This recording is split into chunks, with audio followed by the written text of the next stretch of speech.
My friend Matt Halpern just called and asked if I could sub for a Periphery gig this weekend on Saturday. Today it's Tuesday. It's Tuesday at 2 p.m. right now, and it's kind of happy and sad news at the same time. Obviously, it's exciting to be challenged and have to learn this material quickly and then play with a band that I think is really cool. But the Matt wouldn't need someone to sub if there wasn't some pretty serious, family stuff going on. So obviously, I'm approaching this with a heavy heart. But all the same, I've got 4 days to learn the 40-minute set, and I'm going to try to be smarter about it and use some of the knowledge that I have from the Generation X experience, which was also like a last-minute, hey, learn all this music thing. Apparently I'm becoming that guy, but that's fine with me. So yeah, my goal here, and I'm trying to learn it more efficiently, more quickly than I did with Gen X, and space things out in a smart way. I'm going to be thinking about some ideas from that book, this book called How We Learn, that I thought was really impactful. It has a lot to do with memorizing things and stuff of that nature, so committing things to memory. So yeah, that's where we're at. My goal is actually to have fun playing the show. So I'd like to know the material so well by Saturday that I can actually enjoy myself. Assuming this is the only Periphery show I ever play, I would like to be able to enjoy myself, and the better I know the music, the more fun it will be for me, because I'll get to then soak in the experience of playing in front of this big, passionate crowd with these bandmates that I have met and are people that I really like and respect. So, yeah, I'm gonna go home, get my computer so I can download the transcriptions, and hit it. Wish me luck. Step 1, not going to be using the Big Apple Dark Ride on the left, but I need to switch out the Jazz Kit. The Jazz Kit is tuned pretty freaking jazzy right now. Which is, needless to say, not going to fly on P3. This is a view from outer tunnel vision. I'm holding position, This is a view from outer tunnel vision. This is a view from outer tunnel vision. I'm holding position, This is a view from outer tunnel vision.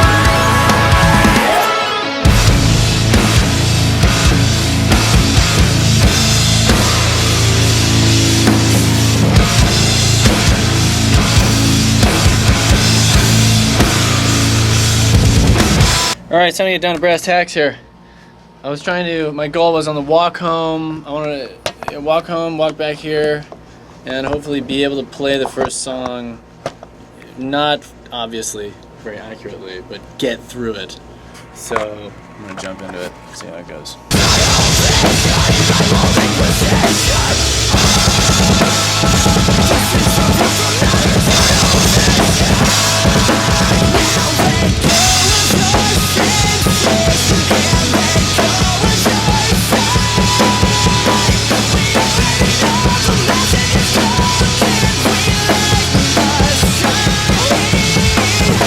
For me, even though I have the transcriptions, it's really helpful to write notes on my own notebook that can also double as, if I need that at the show, then I have 1 page of notes as opposed to like 8 pages of a printout that I'm going to be flipping through. Like, that's just not really an option. So yeah, it's really just, like the intro and verse 1, I know what it sounds like, so I'm fine. I'm just writing out kick drum patterns that are longer and that I'm less likely to remember, where I drop out for things on the last beat 4, this D section. C means crash, OH means overhead, open hat. And yeah, so this is just like, I'll write the kick pattern. That happens, a bunch of times, and there's some fills in there. I don't feel it's necessary to write fills unless it's like a key fill that everyone would know in the audience. But for the most part, I feel like I can just play a fill. God damn, I didn't realize that this song was in set list.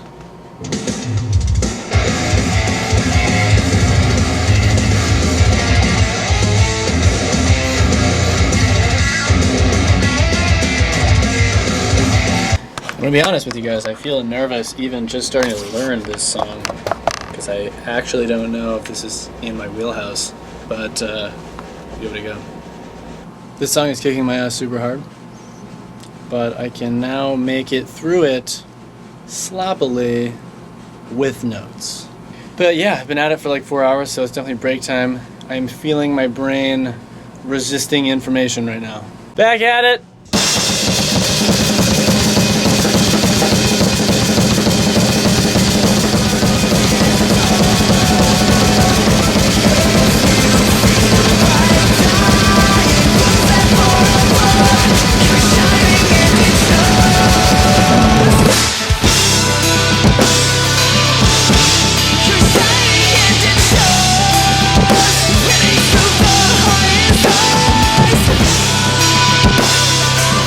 The news goes, and yeah, this bass drum pattern, it's fucking me up. It was like with the grooves, it's all like.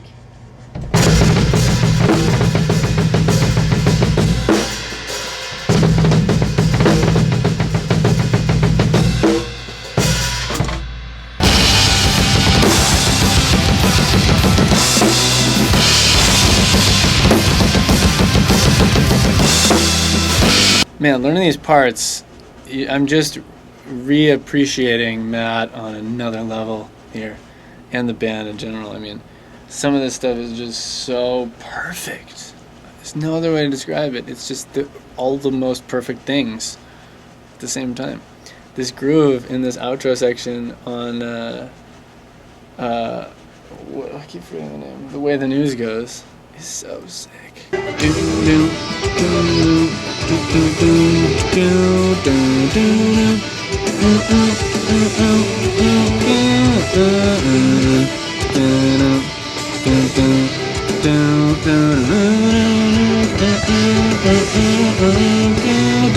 Repeat. It's like they're weird rhythms, but they have just gotten so good at making them feel really comfortable. It's coming along. I want to try to play this section because it's just freaking cool.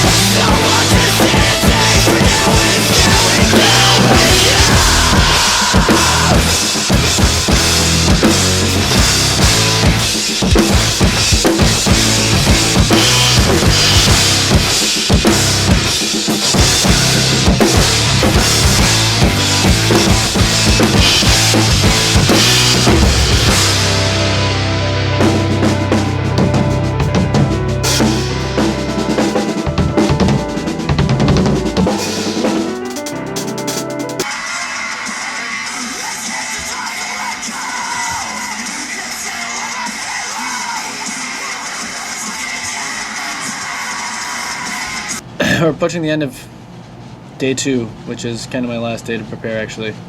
9 a.m. train to Baltimore tomorrow. But I just went home and ate some chicken and wrote out the parts for Mile Zero, which takes up exactly 1 page. I was gonna try to convince them not to play this song because it's 10 p.m. and I'm just really kind of starting it now.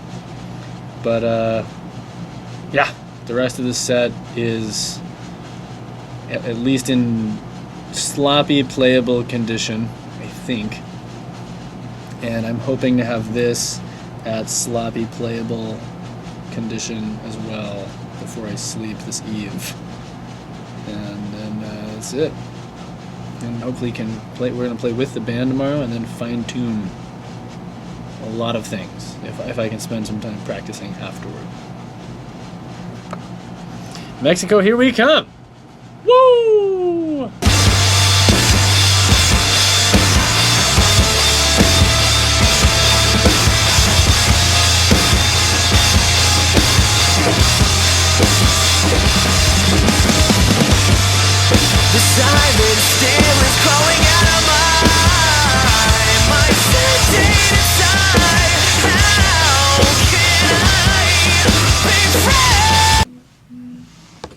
Okay, fam. I'm done practicing. I'm leaving to go sleep and then go to Baltimore tomorrow. I'm not going to be able to film a lot because kind of high pressure. I need to focus and don't want to be awkward. I'll try to film some of the show though. See you on the other side.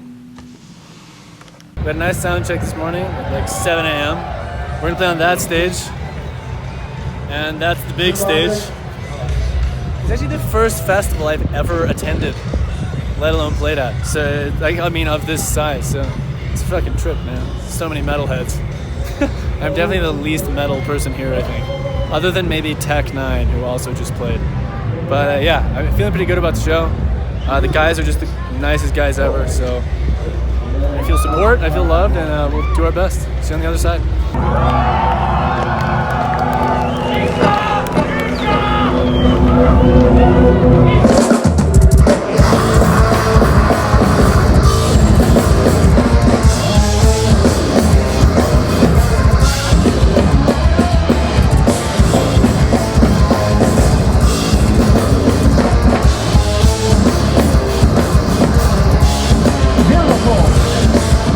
What's happening? Right, so long.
So we made it. I wanted to offer a quick reflection on the weekend and answer a couple potential questions that you might have, or actual questions that people have asked me. I guess question one would be, how did the show go? The show went very, very well, I think. Not perfect, but I wasn't really aiming for perfect. I had a lot of fun, and actually the mistakes I made were generally because I was having too much fun.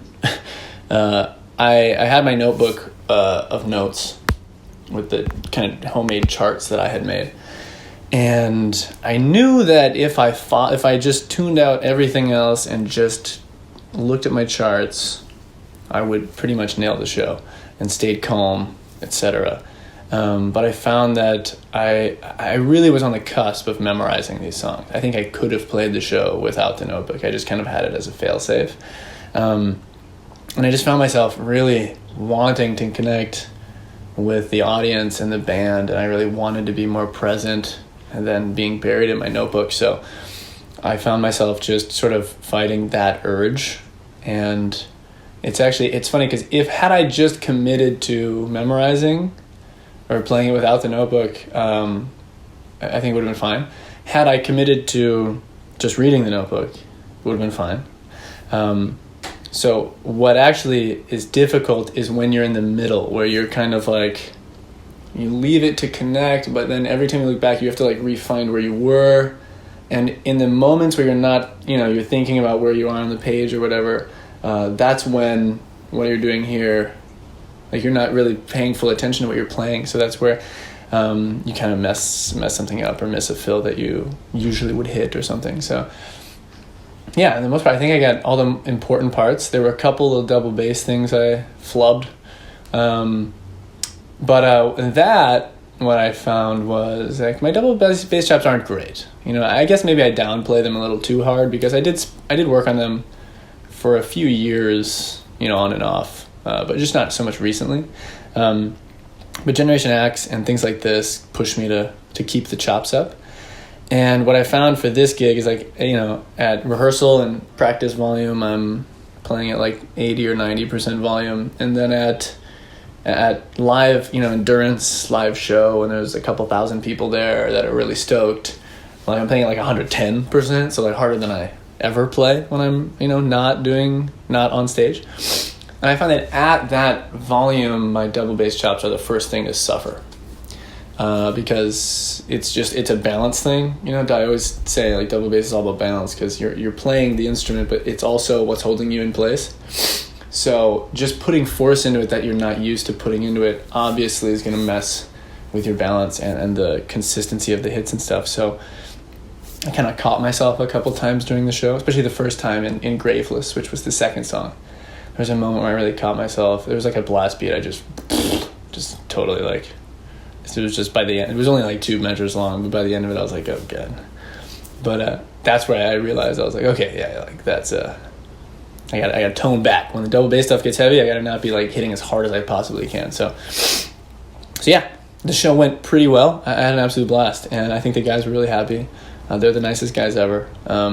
If you want to watch more, I put a couple clips in this, obviously, but the GoPro audio is pretty whack. So I try to like put a little bit of the album audio underneath to help it sound a little more palatable. But if you want to hear the full songs, just Google or just YouTube Periphery Knotfest 2017, and any video that comes up, obviously I will be playing drums.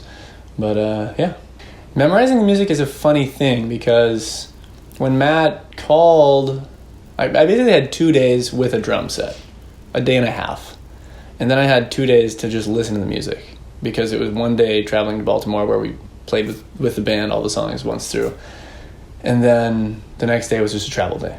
So memorizing, it's a funny thing, because when Matt called, I was literally like, I really don't know if I can do this. But it was a friend in need, and so I was just like, yeah, dude, like, of course I can do this. And it's funny, I always kind of surprised myself when I've done these kinds of things, where in the beginning I'm like, I really don't know if this is in my wheelhouse. Like I said about Graveless, what's funny is once I started learning that song, I was like, this is totally in my wheelhouse. Like, this is no problem, actually. And it's funny how your listening ear and what you can actually do are not always aligned, you know? And this isn't like me touting my skills. I think this would be the case for most people, where you hear something and you're like, I could never play that. And then you learn how to play it and you're like, why did I think I couldn't play this? Now that I understand it, it's pretty simple. So, yeah, I mean, I should keep that in mind next time too. But, yeah, for me, it was just like each new song I would learn or I'd start, I'd be like, well, I'm going to write it out so that as you write it, you commit it to memory and you're learning the parts and you're re-listening to things over and over again so you can get the right patterns written down and stuff. And, I would kind of continually I would be surprised by my own memory.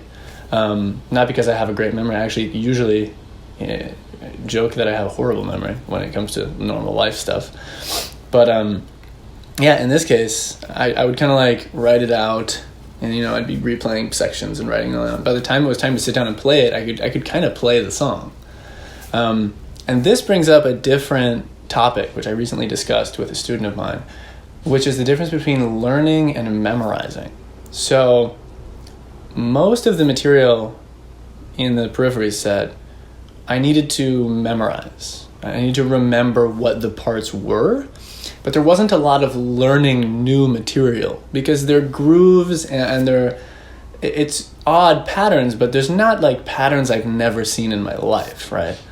So if it was something I had never encountered ever, that would be learning. I mean, you have to actually figure out what this word means and how to spell it and how to write it and blah, blah, blah. But for me, it was all words that I'm familiar with.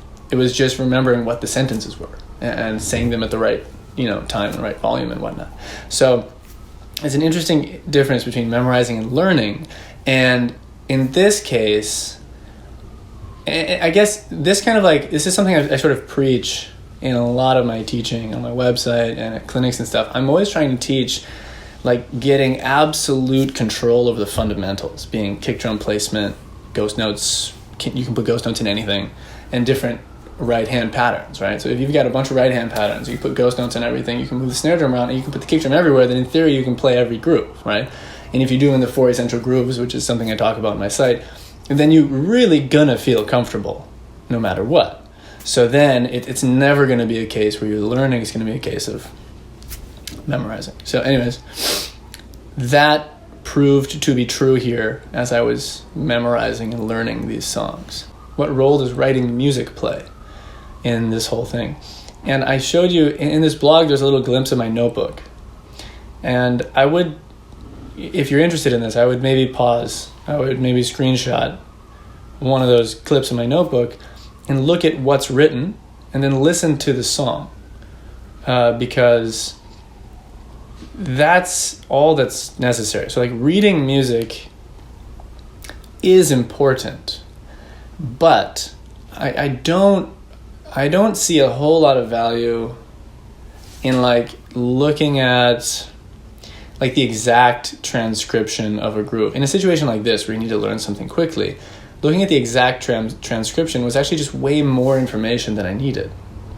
Because like you saw, a lot of times I just need the kick drum pattern. And like I mentioned before, if I'm able to put ghost notes in, and I'm able to make my right hand quarter notes or eighth notes or 16th notes, or upbeats, like the options there, if I'm able to do those things, then the only thing I need to think about is the kick drum.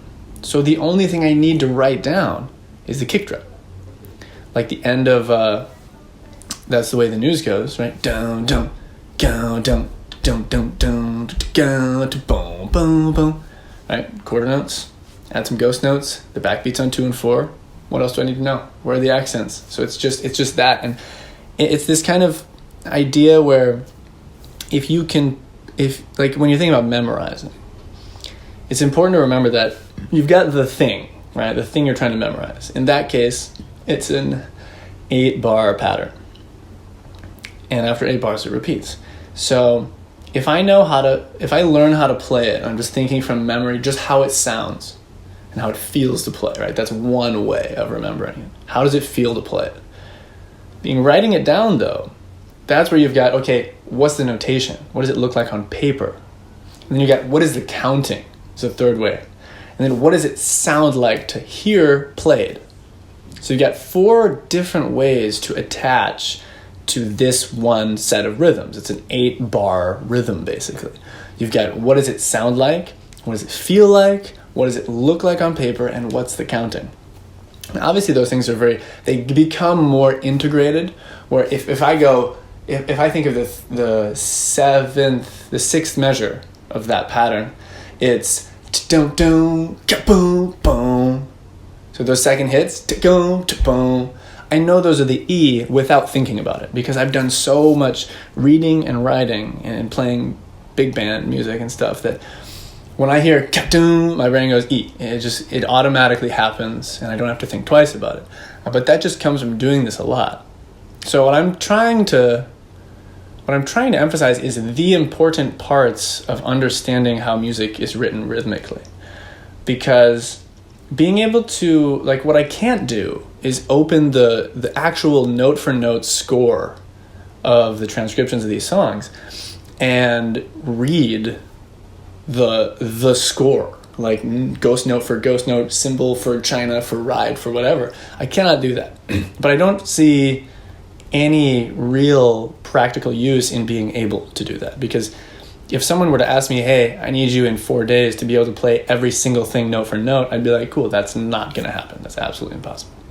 So even when I was looking at the actual printed score, I was only looking at the kick drum pattern, because I listened to the section. I know, whether it's a halftime backbeat or a regular backbeat or a quarter time backbeat. In Periphery's case, they go there. So I know what the snare's doing, and the right hand is probably just like keeping time and maybe hitting some accents, the important ones. So I'm just reading the kick drum line. But I can write it so much more efficiently, right? I can write it in this much space. And if I'm flipping through pages of like a printout or something, that might be like 2 full pages or 3 pages, because if it's like, okay, it's this pattern for 8 bars, it's this pattern for 8 bars, it's this pattern for the next 4 bars. Like that could be 3 pages of material, which I don't want or need. So that's how the learning quickly thing happens, and I thoroughly enjoy it. And it's always a cool challenge. And in a sense, it's like it kind of takes the pressure off in a weird way. Like obviously on one hand, it's like, oh my god, like I have to learn this stuff quickly. But on the other hand, like I know I can. And since it's a tall task, it's almost like you're kind of expected to be imperfect, so that if you nail it, it's like, oh shit. And if you're kind of allowed a couple strikes, a couple extra strikes. You get 5 instead of 3 or something. But I enjoy these kinds of things. If I would have had 2 weeks, I would have stressed for 2 weeks. In this case, I stressed for 4 days. So it could be worse. The other thing that made this music easy to memorize is that it's written so wonderfully. It's musical, it's intuitive, and Matt's drum parts. I mean, I speak for everyone in the band who is involved in writing, right? The drum parts are based around the guitar parts, and the guitar parts are interesting rhythms, but they're so comfortable to play. They make so much sense, and the drum parts just fit in there perfectly. So I think the intuitiveness of everyone's writing and everyone's focus on musicality, they're not doing, and I've heard this from the band as well, the members, is like, we're not trying to be, weird for the sake of being weird. Like, this is just what we think is cool, and we're trying to make that as musical and interesting as possible. And that's another thing that plays into it being easy to memorize, is that it's just really well written stuff. So yeah, I have only positive things to say about the music and the people in Periphery. They're all amazing guys, and I would be happy to sub again. And hopefully I don't need to, because I hope Matt is always in good health and his loved ones are in good health, so there's no reason to skip a show. But if that came up, like I would be totally stoked to do it again. And I think if I had 3 to 5 shows, I'd be able to confidently leave my notebook aside, or I guess just more time. I guess if they called me tomorrow, I'd need like 3 to 5 shows to feel pretty comfortable with the music. And yeah, that's it. Anyways, thanks for watching, and talk to you soon. Rock and roll.